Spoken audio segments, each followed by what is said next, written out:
জয়কালের ক্ষয় নাই, জয়কালের ক্ষয় নাই, মরণকালের ওষুধ নাই।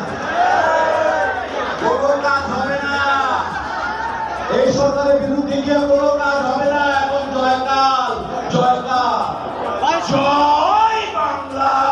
এবার সমন্বয়কদেরকে কঠোর হুঁশিয়ারি দিলেন খলনায়ক মিশা সওদাগর, যা রীতিমতো ভাইরাল সোশ্যাল মিডিয়ায়। গত মাসে শেখ হাসিনা পদত্যাগ করার পর দেশের নানান জায়গায় চলছে আন্দোলন। কেউ কেউ বলতেছে আবারও দেশে চাই শেখ হাসিনাকে। কারো কারো মতে শেখ হাসিনা থাকাকালীনই ভালো ছিল দেশ, তাইলে আমরা অনেক ভালো থাকুন, শান্তি থাকুন। প্রধানমন্ত্রী শেখ হাসিনা আগে যেরকম রাষ্ট্র চালাইছে ওরকম চালাক।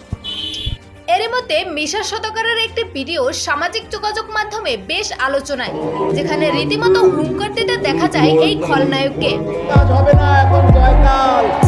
ভিডিওতে আরো দেখা যায় আওয়ামী লীগের হয়ে স্লোগান দিতে। তবে এই ভিডিওটি নিয়ে এখনো মুখ খোলেননি মিশা সওদাগর। তবে অনেক নেটিজেনরাই বলতেছে এতদিন মিশা আওয়ামী লীগের হয়ে দালালি করে এসেছে। সো ভিউয়ার্স, এই স্লোগানকে আপনি কিভাবে দেখছেন জানিয়ে দিন কমেন্ট করে।